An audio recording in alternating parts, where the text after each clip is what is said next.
नमस्कार दोस्तों, मैं अंकित और आज मैं फिर से हाजिर हूँ एक और सच्ची और भूतिया कहानी लेकर, जिसे सुनकर आप लोग सोचने पर मजबूर हो जाएंगे कि क्या सच में ऐसा कुछ हो सकता है। अगर आपके साथ या आपके किसी दोस्त के साथ ऐसा कभी कुछ हुआ है तो आप अपनी स्टोरी मेरे साथ में इंस्टाग्राम पर शेयर कर सकते हैं। मैं इंस्टाग्राम का लिंक आपको डिस्क्रिप्शन में दे दूंगा। अगर इस चैनल पर नए हैं तो चैनल को सब्सक्राइब कर ले, वीडियो पसंद आए तो लाइक एंड शेयर जरूर करें। तो चलिए चलते हैं आज की कहानी पर। आज की कहानी एक अजीत नाम के लड़के की है। वो एक ऐसी फैमिली से बिलोंग करता था जिस फैमिली में सभी लोगों को काला जादू आया करता। अजीत की फैमिली के लोगों ने काले जादू से बहुत सारी चीज़ों को हासिल कर लिया था और जरूरत पड़ने पर उन्होंने बहुत सारी चीज़ों को नष्ट भी किया था। और ये घटना अजीत के साथ 2017 में घटी थी। अजीत का मानना था कि काला जादू मैं कभी भी सीख सकता हूँ क्योंकि ये काला जादू हमारे लिए पुश्तैनी है। लेकिन अजीत चाहता था कि वो कुछ अलग करे, लेकिन अजीत को समझ नहीं आ रहा था कि वो क्या चीज करे। अजीत के एक दोस्त का यूट्यूब पर चैनल था। उसके 3000 के करीब सब्सक्राइबर थे और उसे 4-5 हजार व्यूज आ जाया करते। यह अजीत देखकर खुश हुआ कि ये चीज अच्छी है कि किसी चीज को 4-5 हजार लोग देख रहे हैं। फिर अजीत अपना मन बना लेता है कि वो अब YouTube चैनल खोलेगा और कंटेंट के लिए वो अपने घर में घट रही घटनाओं को लोगों के सामने रखेगा। जो घर वाले भूत प्रेतों को वश में करते हैं उनके बारे में वो YouTube पर डालेगा। फिर उससे अगले दिन अजीत के घर में कोई रिलेटिव आए हुए थे। उससे अजीत को पता चलता है कि राजस्थान में एक हवेली है जो कि 300-350 साल पुरानी हवेली है और किसी की हिम्मत नहीं होती कि उस हवेली के अंदर चला जाए। इनके परिवार में ये प्रचलन था कि इसके मम्मी पापा किसी भूत या प्रेत को पकड़ लेते या फिर उसे नष्ट कर देते तो ये और भी ज्यादा ताकतवर हो जाया करते। लेकिन ये बात सुनकर अजीत को आइडिया आ जाता है कि वो उस हवेली में जाएगा और वहां पर जाकर रात बिताएगा। और वो सोचने लगा कि वहां पर जाकर मैं सारी चीजें कैमरे में रिकॉर्ड कर लूंगा और सब कुछ यूट्यूब पर डाल दूंगा, जिससे लोग भी मुझे पसंद करेंगे और मैं रातों रात हिट हो जाऊंगा। फिर उस हवेली में जाने के लिए ये अपने घर वालों से भी बात करता है, लेकिन इसके घर वाले बहुत ज्यादा खुश हो गए कि हमारा बेटा भी हमारी तरह अब काला जादू करेगा। अजीत की फैमिली के लोगों ने कहा कि तुम भी हमारी तरह ये काला जादू करो। अजीत की मम्मी ने कहा कि तुम्हारे पापा को ही देख लो जो साथ में बिजनेस भी करते हैं और ये काला जादू भी करते हैं, और तुम्हारा भाई भी जॉब भी करता है और ये जादू भी। और अब तुम भी अपना YouTube चैनल बनाओ, कुछ भी करो, लेकिन साथ में ये काला जादू भी करते रहो। इसके बाद इसका सामान वगैरह पैक कर दिया जाता है और ये वहां से निकल जाता है। और रास्ते में ये सोच रहा था कि मैं वहां पर अकेला जाऊंगा, इसलिए ये बहुत ज्यादा खुश हो रहा था और ये मन ही मन सोच रहा था कि वहां पर जाकर मैं उस भूतिया हवेली में अकेला बैठकर दारू पीऊंगा।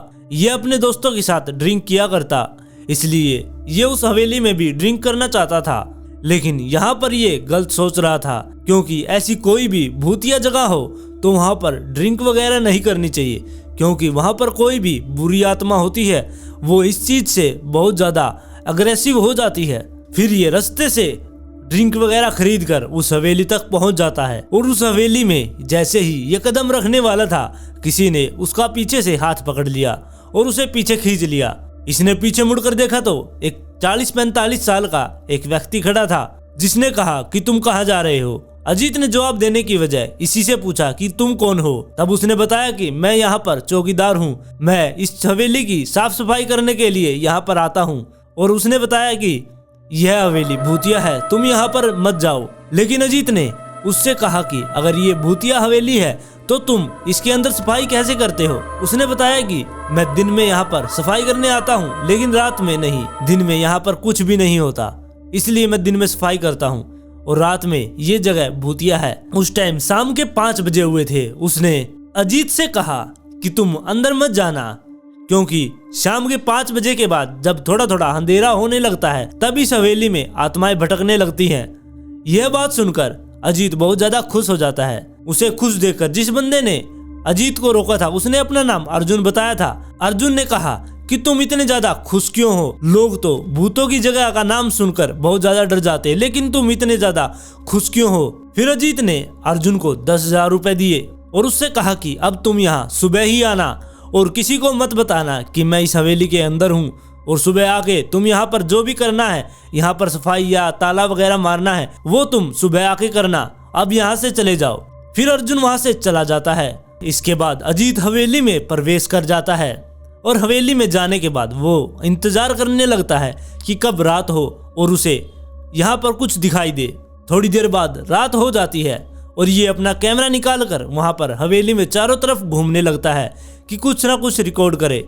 बहुत सारी चीज़ें उसके कैमरे में रिकॉर्ड भी हो गई थी, जैसे कि कुछ चीज़ अपनी जगह से हिली हो या कुछ चीज़ ऊपर से नीचे गिरी हो। ये चीज़ें इसके कैमरे में रिकॉर्ड भी हो गई थी और इसे ये सब पता था कि ये हवेली भूतिया है, यहाँ पर रात में कोई नहीं आता तो यहाँ पर बिजली भी नहीं होगी। इसलिए ये अपने साथ 2 बड़ी बड़ी कैंडल लेके आया था और 2 छोटी छोटी नॉर्मल साइज की कैंडल भी थी। फिर ये सारी हवेली में घूमने के बाद ये सोचता है कि अब बैठकर पी जाए, इसलिए ये 2 कोनों में बड़ी बड़ी कैंडल जला देता है और जिस टेबल पर ये बैठकर पीने वाला था उस पर 2 नॉर्मल साइज की कैंडल जला देता है और उसके बाद ये वहां पर ड्रिंक करना शुरू कर देता है। इसने 2-4 पैग मार भी लिए थे कि तभी उसने देखा कि उसके सामने रखी कैंडल जलने और बुझने लगती है।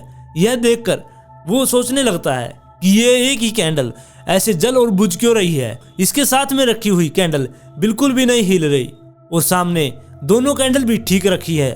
यहाँ पर कोई हवा भी नहीं आ रही, तो ये कैंडल कैसे हिल रही है। थोड़ी देर बाद उसके साथ में रखी कैंडल वो भी जलने और बुझने लगी। फिर इसने सामने देखा, सामने वो 2 बड़ी कैंडल रखी थी वो भी जलने और बुझने लगी। फिर वो जिस सोफे पर बैठा था उसको ऐसा लग रहा था कि कोई उसके सोफे के चारों तरफ भाग भाग कर चक्कर काट रहा है। फिर इसने अपना फोन निकाला रिकॉर्डिंग करने के लिए कि क्या चीज है जो यहाँ पर है, लेकिन इसके कैमरे में कुछ रिकॉर्ड नहीं होता। इसे जो लग रहा था कि कोई इसके चारों तरफ चक्कर काट रहा है, अब इसको ऐसा लगा कि कोई राइट साइड से इसकी तरफ भाग के आ रहा है। इसे ऐसा लगा कि कोई इसे मारने आ रहा है, इसलिए ये खुद को बचाते हुए दूसरी साइड गिर गया। फिर इसने वापस से देखा तो इसे वहां पर कोई भी नहीं था। अजीत ये सब देखकर बहुत ज्यादा हैरान था। इसके बाद ये सोच ही रहा था कि ये सब क्या हुआ। जिस सोफे पर ये बैठा था वो सोफा इसकी तरफ बहुत तेजी से आता है। उस सोफे को देखकर ये उसके ऊपर से कूदकर दूसरी साइड गिर जाता है और सोफा दीवार में जाकर भिड़ता है। दीवार से भिड़ते ही सोफा टूट जाता है। फिर ये सोचता है कि सोफा इतनी फोर्स से आया है कि वो दीवार के लगते ही टूट गया। अगर मैं इस सोफे के बीच में आ जाता तो मेरा क्या होता। इसके बाद अजीत खुद को रिलैक्स करता है और वो सोचता है कि इस चीज को खुद पर हावी ना होने दे। इसके बाद वो उस चीज को आवाज लगाता है, तुम जो कोई भी हो मेरे सामने आओ, उसके बाद बताता हूँ कि मैं कौन हूँ। इतनी बात सुनकर कोई अंदर वाले कमरे से अजीत की तरफ चलकर आता है। वो और कोई नहीं अर्जुन ही था। अर्जुन अंदर वाले कमरे से आराम आराम से चल के अजीत की तरफ आ रहा था। उसकी आंखें बिल्कुल सफेद हो रखी थी, ऐसा लग रहा था कि वो किसी के वश में है। उसके हाथ में एक कुल्हाड़ी भी थी।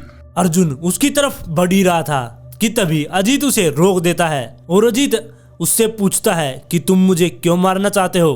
तब अर्जुन ने जवाब दिया कि मैं तुम्हें तुम्हारी गलती की वजह से मारना चाहता हूँ।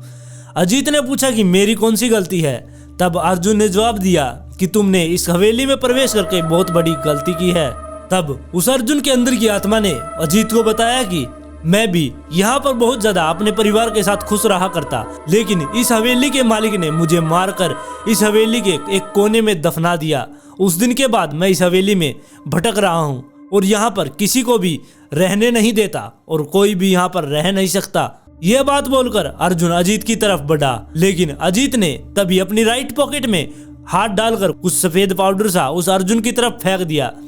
अर्जुन पर वो सफेद पाउडर गिरते ही वो तड़पने लगा और चिल्लाने लगा कि ये तुमने मुझ पर क्या डाल दिया। इसके बाद अजीत ने अर्जुन से कहा कि अगर तुझे बचना है तो इसके शरीर को अभी छोड़ दे, वरना तू इसके शरीर में ही जलकर भस्म हो जाएगा। अजीत की यह बात सुनकर अर्जुन थोड़ी देर बाद झटका खाकर नीचे गिर गया और वो बेहोश हो गया। अब अजीत को पता लग गया था कि वो आत्मा अब इसके शरीर से निकल गई है। तभी अजीत को महसूस हुआ एक काला साया उसके सर के ऊपर खड़ा है और उसे घूर रहा है। तभी अजीत दोबारा से अपनी जेब में हाथ डालकर वही सफेद पाउडर निकालकर उस काले साये पर फेंक देता है और वो काला साया एकदम से बहुत ज्यादा चिल्लाया और एकदम से वो गायब हो गया। इसके बाद अजीत को पता चल गया कि वो काला साया या वो जो भी आत्मा थी वो नष्ट हो गई है। इसके बाद हवेली में सब कुछ शांत हो गया। फिर अजीत ने वो चारों कैंडल दोबारा से जलाई और अर्जुन को भी वहीं पर पास में लेटा दिया और वो वेट करने लगा कि कब सुबह होगी। इसके बाद धीरे धीरे सुबह होने लगती है और सुबह होते होते अर्जुन भी अब होश में आने लगा था। अर्जुन के होश में आने के बाद अजीत ने उसे रात की सारी बातें बताई और उसे ये भी कहा कि अब ये हवेली भूतिया हवेली नहीं है, अब ये नॉर्मल हवेली ही है। जो यहाँ पर जो कुछ था वो अब यहाँ से चला गया है, इसलिए तुम अब रात को भी इस हवेली में आ सकते हो। और ये सब कहकर अजीत वहाँ से उस हवेली को छोड़कर अपने घर की तरफ चल पड़ता है। इसके बाद अजीत अपने परिवार के पास पहुँच जाता है। उसने ये सारी चीजें जो वहाँ पर रिकॉर्ड की थी वो अपने परिवार के लोगों को दिखाया, लेकिन उसके जो दादा दादी थे उन्होंने उसे साफ मना कर दिया था कि ये वीडियो तू कहीं भी सोशल मीडिया पर पोस्ट नहीं करेगा। अगर तूने ये वीडियो पोस्ट कर दी तो हमारे परिवार को बहुत सी दिक्कतों का सामना करना पड़ सकता है। अजीत ने वो वीडियो तो पोस्ट नहीं की। इसके बाद उसने और बहुत सारी चीजें यूट्यूब पर डालना शुरू कर दिया। आज अजीत एक यूट्यूबर है और वो मेरी तरह ही हॉरर स्टोरी सुनाता है और ये अजीत का बदला हुआ नाम है। तो आप लोगों को कैसी लगी आज की ये स्टोरी आप मुझे कमेंट में बताएं। अगर इस चैनल पर नए हैं तो चैनल को सब्सक्राइब कर ले। वीडियो पसंद आए तो लाइक एंड शेयर जरूर करें।